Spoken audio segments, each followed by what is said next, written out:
안녕하세요. 저는 지금 이의신이고요. 저는 오늘 유전의 기본의 원리에 대해서 말씀드리기 위해 왔습니다. 일단 다들 프린트는 받으셨죠?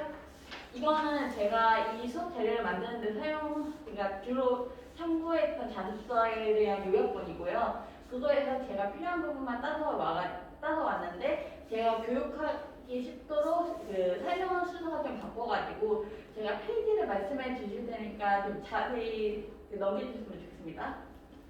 그러면은 우선 제가 이번에 할 목차는요, 먼저 학습 목표를 설명해 드릴 것이고, 그리고 그 다음에는 유전자에서 어떤 용어를 사용하는지 용어 설명을 먼저 하고요. 그리고 그 다음에는 유전에서는 가장 유명한 게 멘델의 유전 법칙이잖아요. 그래서 가장 기본이 되는 멘델의 유전 법칙에 대해서 설명을 하고, 그 다음에는 그 멘델 유전 법칙의 예외 중에서 여러 가지 돌연변이를 제외하고 중간 유전, 복대리 유전, 다유전 유전, 유전자 연관, 선형체 연관 유전에 이렇게 5가지 대해서 추가적으로 설명드린 다음에 내용 정리를 하고 마치도록 하겠습니다. 그래서 일단 이번 학습 목표는요, 유전 용어에 대해서 이해를 할 수 있고요. 그리고 멘델 유전 법칙에 대해서 이해를 할 수 있고, 그리고 멘델 유전 법칙의 예외는 어떻게 적용하는지, 그리고 어떤 상황이 있는지에 대해서 이해할 수 있는 게 이번 학습 목표입니다. 그러면은 먼저 질문을 드리고 싶은데, 유전이란 무엇이라고 생각하십니까? 다들? 닮는 거. 그것도 맞고요. 다른 거는 있으신가요? 일단 유전에 대해서 말씀드리면은 일단 사전적인 의미는 넘겨 유자에다가 변할 전자를 써서 말 그대로 부모의 특성이 자식에게 넘겨 전해져주는 현상을 뜻합니다. 그래서 왜 우리도 흔히들 너 부모처럼 닮았다. 이 사진에 있는 강아지들도 왼쪽이 부모고 오른쪽이 자식이라고 하는데 참 똑같이 생겼잖아요. 이런 식으로 부모의 특성이 자식에게 닮는 거를 유전이라고 하는데 이 유전이라는 거는 우리가 흔히 알고 있는 거는 멘델 유전 법칙이지만 멘델 그 이전부터 우리는 항상 유전에 대해서 우리 조상들을 사용하고 왔어요. 그러니까 대표적인 예가 강아지 보면은 요즘 혈통소 같은 걸 따진다고 하잖아요. 그 혈통소도 일종의 유전이라고 할 수 있습니다. 그리고 영국 경마 거기에서도 영국 사람들이 말을 좀 더 빨리 달리는 말들을 원해가지고 좀 더 뛰어난 품종끼리 교배를 시켜가지고 만들어진 거가 흔히 말하는 서브브레드라는 달리는 종인데 그건 아주 오래전부터 내려온 종자예요. 뭐 그런 식으로 말의 교배라든지 그런 거는 멘델 훨씬 이전부터 고대부터 우리가 유전을 사용해 왔다는 거예요. 근데 그러면 우리는 왜 유전을 배워야 할까요? 왜 유전을 해야 될까요? 지금 생각하시는 분들 있나요? 우리는 어째서 유전을 공부해야 되는 걸까요? 네. 앞 세대의 특성들 그런 거 이해해서 우리 세대에 적용하기 위해서. 그것도 맞고요. 그래서 일단 그 병 쪽으로는 이 병의 원인이 어디서 왔는지 알 수 있는 근거가 되지만 축산업이라든지 그런 데에서는 좀 직설적으로 말하면 돈을 벌기 위해서예요. 좀 더 빨리 자랄 수 있는 돼지, 좀 더 우유를 많이 생산할 수 있는 소 그런 것들을 만들기 위해서 우리는 유전에 대해서 공부를 해야 합니다. 그러면 아까 전에 또 일단 유전에 대해서 마저 설명해 드리기 전에 유전에서는 막 여러 가지 용어들이 나오는데 많이 헷갈리는 용어들이 있잖아요. 그래서 그 용어들에 대해서 먼저 설명하고 넘어가도록 하겠습니다. 그래서 먼저 설명드릴 단어는 유전 형질과 대립 형질인데요. 좀 이런 단어들 많이 사용되잖아요. 그러면 이 유전 형질이 뭐고 대립 형질이 뭘까? 일단 이 형질이라는 거는 말 그대로 모양 형상 형자에다가 특성 질자를 써가지고 어떤 모양이나 성질이나 그런 것들을 뜻해요. 그래서 유전 형질은 말 그대로 그런 형질이 유전되는 것, 유전이 되는 형질. 부모가 자신에게 넘겨줄 수 있는 모양이나 성질 등을 뜻합니다. 그리고 이 대립 형질이라는 거는 서로 대립 관계에 있어서 반대되는 형질이라는 건데요. 여기 있는 여기 예시로 나와 있는 것처럼 황색 완두와 녹색 완두, 아니면 둥근 완두, 주름지 완두처럼 하나의 특성이 나오면은 다른 특성을 오르긴다든지 그 반대되는 특성을 뜻합니다. 일단 하나만 태하면은 외꺼풀, 쌍꺼풀, 아니면은 복슬머리, 직모 그런 대립 반대 관계에 있는 형질을 뜻해요. 그리고 그 다음에 자주 쓰이는 용어는 표현형과 유전자형이 있습니다. 일단 표현형은 말 그대로 겉으로 드러나 보이는 형질을 뜻하고요. 유전자형은 매개되어 있지만 유전자는 어떻게 표기하는지 말 그대로 기호처럼 표시를 하는 것을 뜻합니다. 예를 여기 이 사진들을 보면은 이 색깔별로 이렇게 표현되어 있는 것들은 A형, AB형, A형 이런 식으로 나와 있죠. 근데 이 첫 번째 줄을 보시면은 전부 다 같은 그러니까 이 두 가지를 보시면은 처음에 A형, 이것도 A형이에요. 근데 이것도 똑같은 A형이지만 가지고 있는 유전자는 하나는 AA고 하나는 AO라고 표시됩니다. 이렇게 유전자 자체를 전부 다 기호로 표시한 거가 이렇게 A5는 유전자형, 그리고 겉으로 어떤 형질이 나타나는 보이는 형질은 A형이라고 생각하시면 됩니다. 그리고 다음은 순종과 잡종인데요. 그 흔히들 개라든지 그런 거에 보면은 순종은 좋은 거고 잡종은 나쁜 거라고 생각하실 수 있지만 그런 거는 실질적으로는 아니에요. 그래서 실질적으로 이 유전에서 쓰이는 순종이라는 의미는 우성 성질만을 가지거나 열성 형질만을 가진 것을 뜻합니다. 그리고 반대로 잡종은 우성과 열성을 모두 가지고 있는 형질을 뜻합니다. 그래서 이거를 잠깐 뒤로 넘어갈게요. 그러면은 아까 전에 말한 것처럼 이렇게 유전자형이 같은 기호를 쓰이는 거 A, BB 같은 경우는 순종이라고 할 수 있고요. 이렇게 AO, BO 같이 대외 유전자형이 다른 것은 그 잡종이라고 할 수 있습니다. 그리고 우성과 열성 이것도 사람들이 많이 착각하는 건데요. 우성은 막 우월한 형질을 뜻하고 열성은 열등한 형질을 뜻하는 것이 아니라 유전에서는 그 잡종의 경우 좀 더 표현이 강하게 표현되는 것을 우성, 그리고 우성에 물려가지고 잡종에서 표현형으로 나타나지 않는 형질을 열성이라고 합니다. 그래서 이 차트에 보시다시피 두 개 어버이 성질들이 전부 다 순종이라고 쳤을 때 이렇게 두 개를 섞어서 잡종의 세대를 만들었을 때 이거는 둥근 완두가 나오고 노란색 완두가 나오고 보라색 꽃이 나오게 됩니다. 이렇게 보면은 이 잡종에서 표현되는 성질이 우성, 그러니까 이 표현의 형질이 둥글고 황색이고 보라색인 게 우성, 그리고 반대로 잡종인데 표현되지 않는 주름지나 녹색, 흰색이 열성이 되는 것입니다. 그리고 아까 전에 여기에서 나온 것처럼 이 P, 잡종 세대 F는 말 그대로 부모 세대와 그리고 이 부모 세대가 합쳐져서 만들어진 자손 세대를 뜻하는데요. 이 P는 파라지르네이션 혹은 그 라틴어에서 온 페란이라는 단어에서 유래가 돼서 P라고 쓰고요. 그 F는 필러라는 라틴어에서 자손이라는 뜻으로 나온 그 라틴어에서 온 것으로 아래 세대를 뜻하는데 주로 이가 몇 세대인지에 따라서 여기 F 아래 1세대인 뜻하는 1, 2세대를 뜻하는 2등을 적게 됩니다. 그리고 보통 이 F는 잡종 자손을 의미하고 있습니다. 그래서 이것으로 유전 용어에 대해서는 설명이 끝났고요. 그 다음은 멘델의 유전 법칙에 대해서 설명을 하도록 하겠습니다. 일단 이 멘델은 옛날 수도승인데 여러 가지가 대립 형질이 뚜렷하고 그리고 세대가 짧아서 바로 결과를 알아보기가 쉽고 그리고 자가 수분을 통해서 순종을 만들기가 쉽다는 이유로 완두콩 실험을 했다고 해요. 그래서 이런 완두콩 실험을 통해 가지고 멘델은 두 가지 법칙과 한 가지 원리를 알아내게 됐는데 이것이 우리가 지금까지도 흔히 유전의 기본이라고 알려진 멘델의 유전 법칙이 되겠습니다. 그래서 이 멘델의 유전 법칙에는 첫 번째로 우열의 원리, 그리고 분리의 법칙, 그리고 독립의 법칙이 있습니다. 그래서 이거에 대해 추가적으로 좀 더 설명을 하게 되면요. 일단 우열의 원리는 아까 전에 보여드렸지만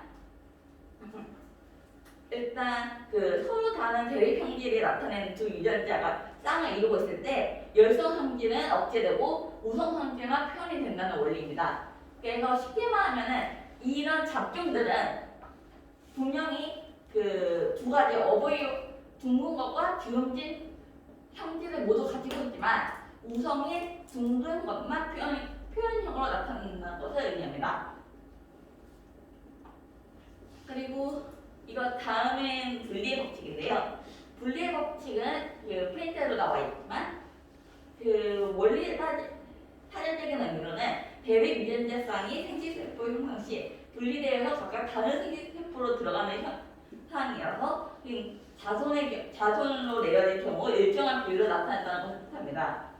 그래서 이렇게 보면은 생식세포로 그러니까 유전자가 정리되면 생식세포를 만들어져서 수정을 함으로써 그 잡조의 자손이 만들어지게 되는 건데요.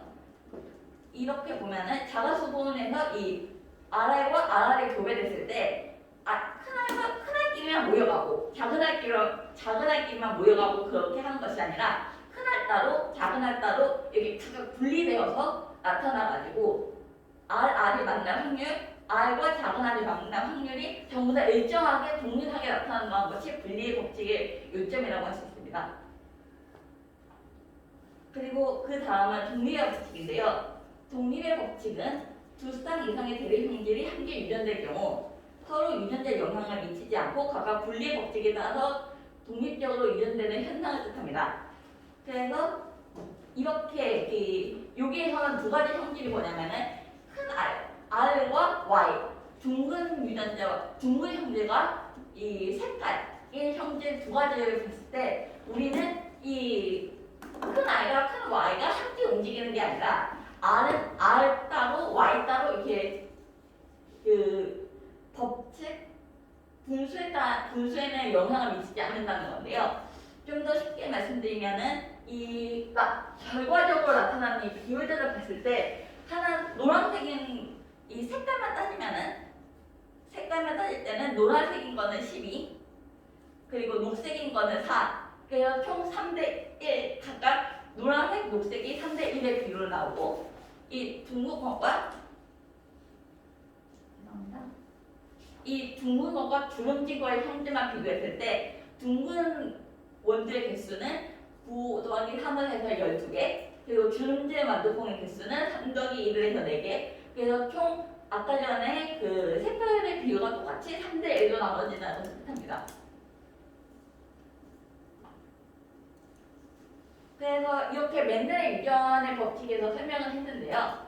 이 맨델의 유전 법칙은 아까 전에도 말씀드렸다시피 아주 절대적이고 그리고 아주 기본이 되는 법칙인데요. 이 맨델의 유전 그렇다고 해서 이 맨델의 유전 법칙이 항상 적용되는 것은 아닙니다. 그래서 여러 가지 예외가 있을 수 있는데 막 돌연변이가 생길 수 있고 아니면은 예를 들어 빨간색과 장미와 파란색과 장미가 섞였는데 분홍색과 장미 빨간색도 아니고 흰색도 아닌 완전 엉뚱한 형질이 나타나는 등의 예외 상황이 있는데 그 예외 상황 중 대표적인 예외 상황 5가지를 여기서 설명드리고자 합니다. 이 5가지는 중간 유전, 복대립 유전, 다인자 유전, 유전자 연관, 그리고 성염색체 연관이 있습니다. 그래서 일단 이거는 중간 유전인데요. 중간 유전은 아까 전에 설명했다시피 붉은색과 흰색이 섞였는데 분홍색깔이 나온 것처럼 대립 유전자 사이의 오열 관계가 불완전하여 유전자형이 잡종인 경우 어느 쪽도 아니라 그 중간 형질이 나타나는 현상을 뜻합니다. 그래서 여기서 말한 것처럼 붉은색하고 흰색도 둘 다 어느 쪽이 우성인도 아니고 열성도 아니라서 잡종 1세대는 완전히 전혀 다른 형질의 분홍색이 나타나지만 이 분홍색과 분홍색이 다시 합치면은 이 둘 다 붉은색 유전자가 있고 흰색 유전자가 있기 때문에 붉은 꽃이 나타나고 흰 꽃이 나타나는 현상을 뜻합니다. 그리고 그 다음 것은 복대립 유전을 뜻하는데요. 이 복대립 유전이라는 것은 한 가지 형질을 결정하는데 여러 가지 유전자가 있고 그 여러 가지 유전자가 한 쌍이 되어서 한 가지 형질을 결정하는 것을 뜻합니다. 그리고 이 경우 대표적인 게 바로 이 혈액형이라고 할 수 있는데요. 혈액형의 경우 우리가 나타날 수 있는 혈액형이랑 딱 한 가지 형질이 있지만 거기에 관여하는 유전자는 A, B, O 이렇게 세 가지 유전자가 A 아니면 AB, AO 이런 식으로 한 쌍을 이뤄서 한 가지 형질을 결정하게 됩니다. 그리고 이런 식으로 A형과 B형은 O형에 관해서는 O성이고 O형은 A와 B형에 대해서 모두 열성이지만 A와 B는 우연관계가 없기 때문에 같이 나타나면은 A, B라는 그 같이 표현이 되게 되는데요. 이것을 고무성이라고 합니다. 근데 중간 유전하고 좀 차이점은 뭐냐면요. 중간 유전은 빨간색하고 흰 꽃이 나타나면은 그 분홍색이 하나 완전 전혀 엉뚱한 형질이 나타나는 거지만 복대리 유전에서 고무성인 경우 A형도 모두 방출되고 B형도 모두 그 형질이 표현되는 두 가지가 모두 표현되기 때문에 이것은 복대립의 고무성이라는 차이점이 있습니다. 그리고 이 다인자 유전은 아까 전에는 여러 가지 유전자가 한 쌍을 이뤄서 한 가지 형질을 결정했다면은 이것은 여러 가지 유전자가 한 가지 형질을 결정하지만 여러 쌍의 유전자가 한꺼번에 관여를 해가지고 유전 현상이 이렇게 나타나게 되는 것입니다. 그래서 이것의 예시로는 키나 피부색이 있는데요. 여기에서 나타난 것, 여기 이 그림을 보시면 아시겠지만 6가지의 유전자가 이렇게 모두 모여서 6가지가 전부 검은색을 띠면 아주 짙은 검은색, 6가지 유전자가 모두 하얀색을 띠면 이렇게 완전 흰 피부를 갖게 되어서 보통 이런 다인자 유전의 경우 그 바차트처럼 나타났던 단일자 유전 아까 전에 이런 애들과 달리 이런 정규 분포의 곡선을 띠는 현상이 나타나게 됩니다. 그리고 이 다인자 유전은 그래서 이 다인자 유전은 여러 쌍이 한 가지 형질을 결정하고 복제된 유전은 여러 가지 유전자가 한 쌍을 이뤄서 한 가지 형질을 결정하기 때문에 복대립은 단일인자 유전으로 치지만 다인자 유전은 다인자 유전으로 또 따로 생각을 해야 된다는 주의하실 부분이 있습니다. 그리고 그 다음은 유전자 연관인데요. 이 유전자 연관은 이 커다란 그림을 보시다시피 한 염색체에 한 가지 유전자 한 가지 형질만 결정하는 게 아니라 한 유전자지만 여러 가지 이 유전자 자체가 여러 가지 형질을 결정하는 유전자가 같이 뭉쳐 있는데요. 이렇게 뭉쳐 있는 이 자체를 연관군이라고 합니다.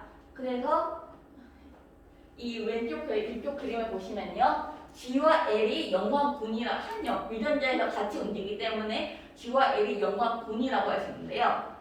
이렇게 연관된 경우 같이 생기세포로 나눠졌을 때 이렇게 독립유전의 경우 큰 G와 라지 G와 라지 G와 스몰 L이 나올 수가 있지만 연관 유전의 경우 무조건 라지 G는 라지 L과 스몰 G는 스몰 L가 이게 뭉쳐 있는 것끼리 같이 생기세포로 나눠지기 때문에 이거는 연관 유전자라고 합니다. 그래서 이렇게 연관 유전의 경우 독립의 법칙에 위배가 되기 때문에 맨델 유전 법칙의 예외라고 할 수 있습니다. 그리고 이거는 연관 유전 중에서도 성염색체 유전인데요. 암컷과 수컷의 경우 암컷은 XX, 수컷은 XY이기 때문에 이게 X 염색체 유전인지 Y 염색체 유전인지에 따라 가지고 그 성염색체 생식세포로 나눠졌을 때 그 성별에 따라서 나타나는 유전자가 달라지게 됩니다. 그래서 이 눈의 경우 이게 붉은 눈의 수컷은 하나, 이거는 Y 염색체고요. 암컷은 흰색 눈은 흰색과 흰색인데 이렇게 난자는 흰색과 흰색, 경자는 그러니까 빨간색과 X 하나와 Y 하나라서 수컷인 여기가 이렇게 Y 염색하에 있는 수컷인 경우 무조건 흰색 눈만 갖게 되고 이렇게 붉은 눈의 그러니까 암컷인 경우 X 염색체가 암컷 쪽으로 수컷의 X 염색체가 그 자손의 암컷 쪽으로 전부 다 오기 때문에 전부 그 붉은색 눈을 갖게 되는 것을 뜻합니다. 그래서 이 중에서 X 염색체에 형질이 있는 경우 그것을 반성 유전이라고 하고 Y 염색체에 그 특정 형질이 있어서 유전되는 경우를 한성 유전이라고 합니다. 그래서 그 대표적인 반성 유전은 요거 말고도 정목생명이 있고요. 그리고 Y 염색체에서 유전되는 경우는 여기에도 설명되어 있는데, 죄송합니다.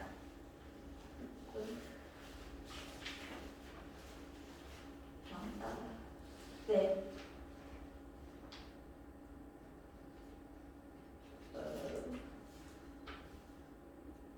죄송합니다. 그래서 한성 유전에는 귀에 있는 다모증이라는 것이 있습니다. 그래가지고 지금까지 설명드린 것들은 일단 유전자 용어에 대해서 설명을 드렸고요. 그 중에서는 유전 형질과 대립 형질, 그리고 표현형과 유전자형, 순종과 잡종, 그리고 우성과 열성, 그리고 부모 세대와 자손 세대에 대해서 그 단어 용어 설명을 해드렸고 그 각각의 부분을 해드렸습니다. 그리고 그 다음은 멘델의 유형 법칙에 대해서 설명을 해드렸는데요. 여기에서 우열의 원리란 우성과 열성이 만나 잡종이 만들었을 경우 우성의 형질만을 표현형으로 발현되는 것을 뜻했고요. 그리고 분리의 법칙은 어떠한 형질이 쌍을 이뤘을 때 생식세포에서는 각각 하나씩 나눠지기 때문에 그 생식세포끼리 만나는 확률이 일정하다는 것을 뜻했고요. 그리고 독립의 법칙은 두 가지 이상의 형질을 만날 경우에 각각의 형질세포끼리 나눠져서 그 각각의 형질끼리만 나타나는 비율을 따질 경우 그 비율은 일정하다는 것을 설명해 드렸습니다. 그리고 멘델의 유전 법칙은 멘델은 아주 기본적인 유전 법칙이지만 항상 일어나는 것이 아니기 때문에 여러 가지 예우가 있지만 그 중에서 대표적인 5가지를 뜻했고요. 5가지를 설명드렸고요. 그리고 그 중에 하나가 중간 유전, 목대림 유전, 다인자 유전, 유전자 연관, 그리고 유전자 연관 중에서도 성형체체 연관 유전에 대해서 말씀드렸고요. 여기서 중간 유전이란 우열 관계가 분명하지 않아가지고 잡종의 경우 부모의 형질이 아닌 전혀 엉뚱한 형질이 나타나는 것을 뜻했고, 그리고 복대의 유전이란 여러 가지 유전자가 한 쌍을 이뤄서 한 가지 형질의 발현에 영향을 미치는 것을 뜻했습니다. 제가 여기가 대표적인 예시로는 혈액형에 대해서 설명해 드렸습니다. 그리고 다인자 유전은 복대의 유전과 달리 여러 가지 유전자가 여러 쌍이 이뤄서 한 가지 형질을 나타내는 경우를 뜻했고요. 대표적인 예시로는 키나 피부색을 뜻했고, 이 경우 단일 인자 유전이 아까 전에 차트나 바그래프로 나타내는 것과 달리 정규 분포 곡선을 이루면서 형질이 나타난다고 말씀드렸습니다. 그리고 유전자 연관은 한 염색체에 여러 가지 형질이 같이 묶여있기 때문에 생식세포로 나눠질 경우 같은 유전자의 뭉친 것끼리 같이 움직이기 때문에 독립법칙에 위배가 된다고 말씀드렸고요. 여기 유전자 연관에서는 성염색체에서 연관되는 유전자가 있었는데 성염색체는 남자는 XY를 가지고 여자는 XX만을 가지기 때문에 남자와 여자의 경우 나타나는 비중이 달라진다는 것을 뜻했습니다. 그래서 이렇게 수업은 끝났고요. 감사합니다. 얼마나 걸렸나요? 들어가 있습니다.